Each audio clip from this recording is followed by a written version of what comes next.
Il est 22h30. Arnaud, 38 ans, se penche au-dessus de la longue table blanche de la salle de conférence du 12e étage, les mains gantées de jaune, un chiffon humide dans le poing droit. Ses yeux sont fixes, concentrés, non pas sur la surface qu'il nettoie, mais sur l'écran géant derrière lui, où des graphiques de données financières scintillent dans le silence. Il murmure quelque chose. Des chiffres, une projection. Sa bouche articule des mots que personne n'est censé entendre à cette heure-là. Ce que personne ne sait, c'est qu'Arnaud a passé 7 ans à analyser exactement ce type de données. Dans une autre vie, dans une autre version de lui-même avant que tout s'effondre. La porte s'ouvre. Delphine, 41 ans, PDG du groupe Verialis, entre dans la pièce avec 2 collaborateurs dans son sillage. Elle s'arrête net. L'homme en uniforme gris se redresse, les joues rouges, le chiffon à la main. Leurs regards se croisent. La nuit ne cache pas tout. Arnaud Mérès n'avait pas prévu de finir sa vie à genoux devant des sanitaires. À 31 ans, il était analyste financier chez un cabinet de conseil à la défense, costume gris, badge magnétique, réunion à 7 heures du matin avec des gens qui ne se regardaient jamais dans les yeux. Il gagnait bien. Pas suffisamment pour être riche, mais assez pour croire que la trajectoire était bonne.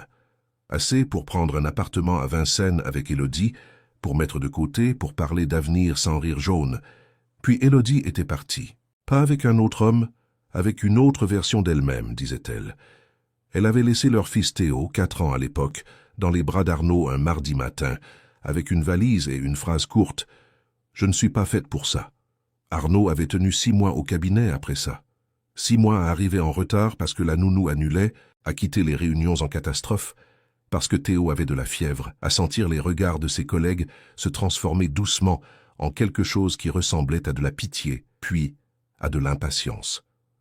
Le jour où son directeur lui avait suggéré, avec le sourire poli des gens qui n'assument pas ce qu'ils font, de prendre du recul, Arnaud avait posé sa démission sur le bureau avant même que la phrase soit terminée.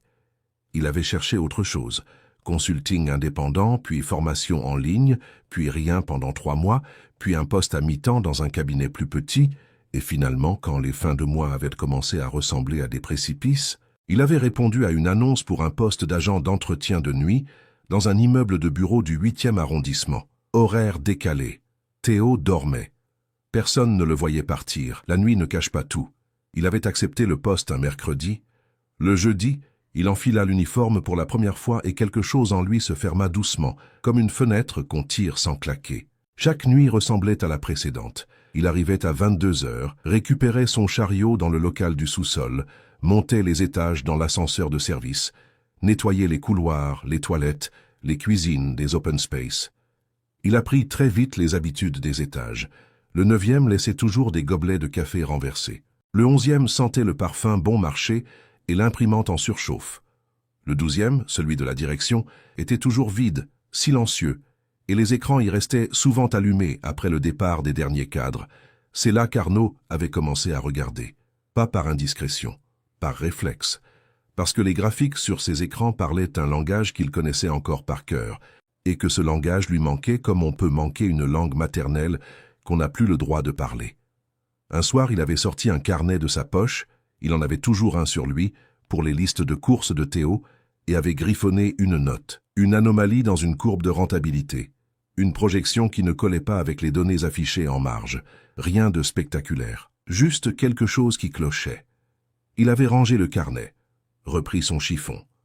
La nuit ne cache pas tout. Delphine Vasseur ne rentrait jamais avant 23 heures. Ce n'était pas de la dévotion au travail. Enfin, pas seulement. C'était un rythme qu'elle avait construit pour elle-même après le divorce, après les années où elle avait tenté de tout équilibrer et n'avait réussi qu'à tout effleurer. Ses enfants étaient grands maintenant. Ils vivaient avec leur père à Lyon. Elle avait un appartement rue de Lisbonne, une plante verte qui survivait par miracle et un groupe qu'elle dirigeait avec précision chirurgicale. Ce soir-là, elle était revenue chercher une clé USB oubliée dans la salle de conférence du 12e. Elle avait pris les 2 collaborateurs en retard qui finissaient encore un rapport, Thierry et Camille, parce qu'elle n'aimait pas les couloirs vides la nuit. Elle n'avait pas prévu de trouver quelqu'un dans la salle. L'homme s'était redressé vivement, l'uniforme gris, les gants jaunes, le chiffon. Rien d'inhabituel, sauf ses yeux, qui n'avaient pas la résignation tranquille qu'elle associait à ce genre de moment. Il la regardait comme quelqu'un qui se fait prendre à lire dans une bibliothèque fermée. « Bonsoir, dit-elle. Je suis désolée. Je ne savais pas que vous étiez encore là. »« Je termine dans 10 minutes, répondit-il. Je vous laisse la salle. » Elle hocha la tête, récupéra la clé USB sur la table de réunion. Mais quelque chose la retint. Un carnet posé sur le bord du chariot, ouvert, avec des chiffres. « C'est quoi ça ?» demanda-t-elle sans vraiment réfléchir. Arnaud se figea. Il regarda le carnet, puis la femme. Il reconnut son visage. Il avait vu sa photo dans les documents internes que les écrans affichaient parfois. Delphine Vasseur, PDG. « La nuit ne cache pas tout. »« Rien, dit-il. Des notes personnelles. » Des notes personnelles avec des projections de marge sur les activités du pôle Est? Silence. Thierry, dans l'encadrement de la porte, eut un rire bref et gêné. Camille regardait ses chaussures. Delphine, elle, ne riait pas. Elle s'approcha du carnet. Arnaud ne le retira pas. Il y avait dans ce petit geste une forme étrange de dignité, celle de quelqu'un qui n'a plus grand-chose à perdre. Elle lut. 1 minute entière. Ses sourcils se froncèrent légèrement. « Vous avez fait quoi, comme étude? École de commerce, puis 7 ans d'analyse financière. Où? Cabinet renfort associé à la Défense. » Elle connaissait le nom. Elle releva la tête. « Et vous êtes là, pourquoi ?» La question n'était pas cruelle, elle était directe, précise, comme toutes ces questions.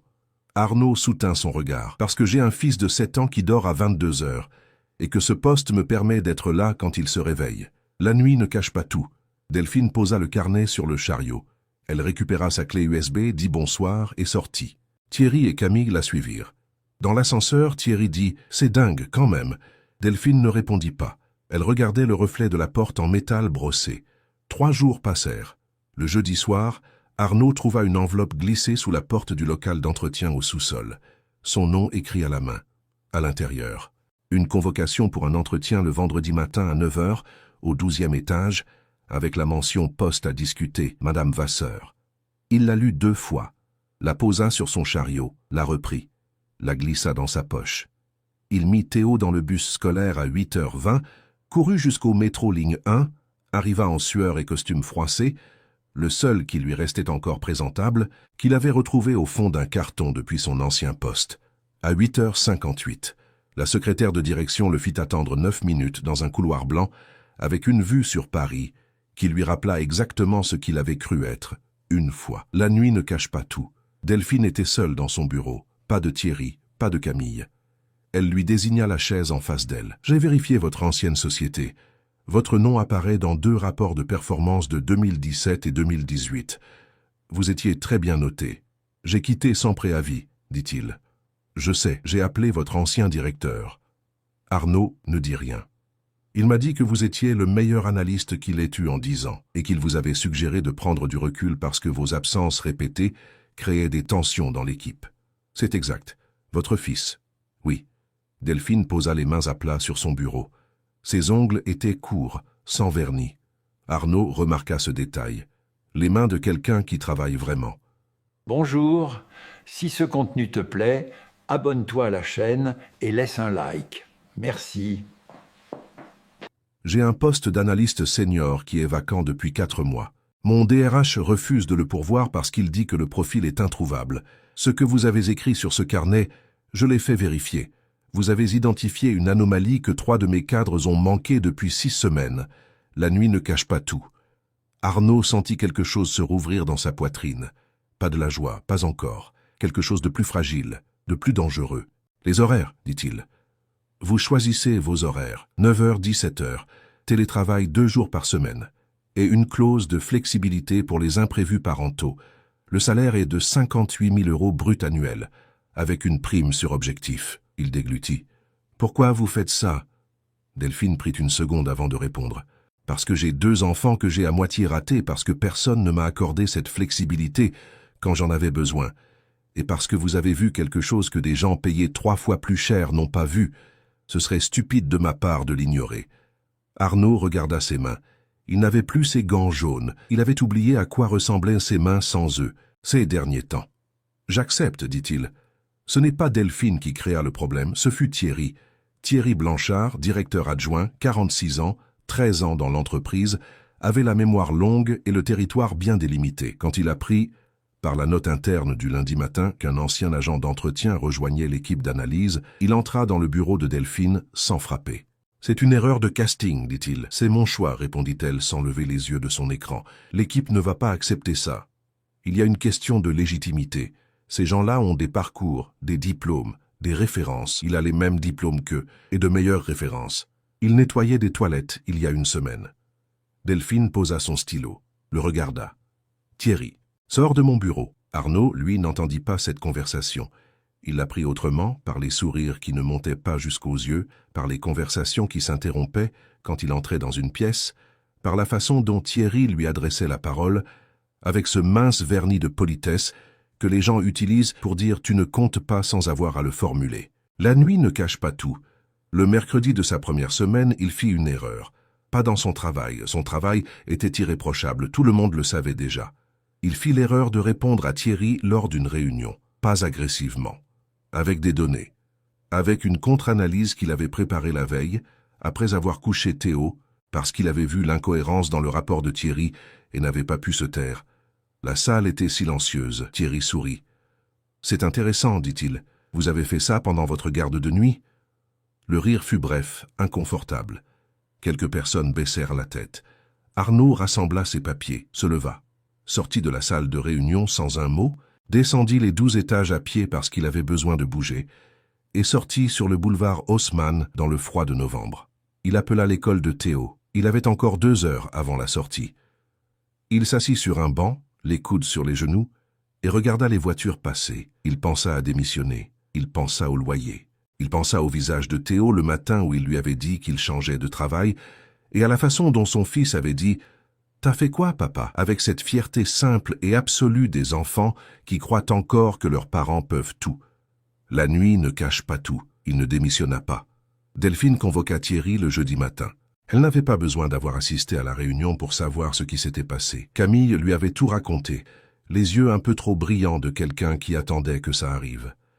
Delphine avait pris une nuit pour réfléchir. Elle n'aimait pas agir à chaud. « Tu as 2 options, dit-elle à Thierry. La première, tu accueilles Arnaud Mérès comme un membre à part entière de cette équipe, sans commentaire sur son parcours, sans sous-entendu, sans ironie en réunion. La deuxième, tu prends tes affaires d'ici vendredi. Tu ne peux pas. Thierry, j'ai les évaluations de ton équipe pour les 3 dernières années. Le taux de rotation dans ton département est de 34%. Les tiens partent. Les siens, quand il en aura, resteront. Je le sais déjà. Donc choisis. » Thierry choisit. La nuit ne cache pas tout.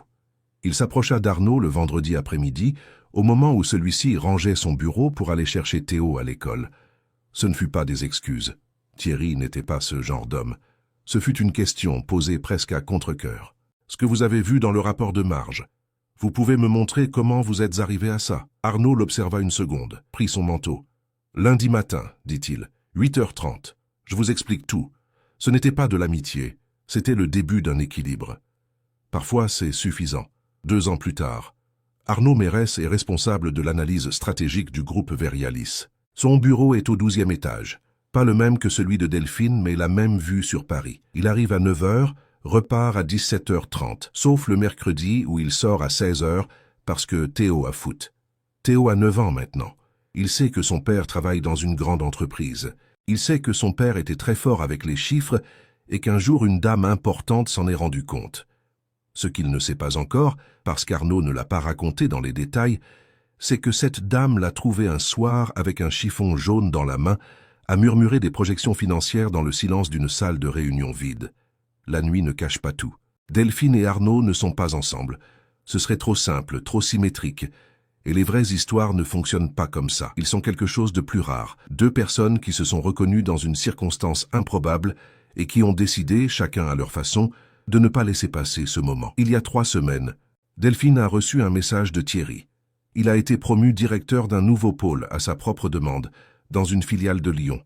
Dans le message, il disait « Arnaud était meilleur que moi. Je préfère recommencer ailleurs plutôt que de rester là à le savoir. » Delphine a transmis le message à Arnaud, sans commentaire. Arnaud a répondu « Ça prend du courage, ça. » Il le pensait vraiment. La nuit ne cache pas tout. Mais elle révèle parfois ce que le jour n'a pas su voir. Un homme penché sur une table en bois blanc, les mains gantées de jaune, qui murmure des chiffres dans l'obscurité d'un étage vide, et qui attend, sans plus vraiment y croire, que quelqu'un finisse par entrer. Ce soir, avant d'éteindre la lumière dans la chambre de Théo, Arnaud s'assied sur le bord du lit. Son fils a encore ses chaussettes de foot. La fenêtre est entr'ouverte sur le bruit de Vincennes. Les voitures, les voisins, le chien du dessus. « Papa, » dit Théo à moitié endormi. « T'es content de ton travail ?» Arnaud réfléchit une seconde. Pas parce qu'il ne sait pas, parce qu'il veut trouver les bons mots. « Oui, dit-il. Maintenant oui. » Théo se retourne vers le mur. 2 secondes, et il dort. La nuit ne cache pas tout. Si vous aussi vous avez vécu un moment où votre valeur a été ignorée, au travail, en famille, dans votre vie, écrivez-le en commentaire. Ces histoires méritent d'être entendues. Abonnez-vous pour ne manquer aucune histoire. Et si ce récit vous a touché, le bouton Super Thanks est là pour nous aider à continuer.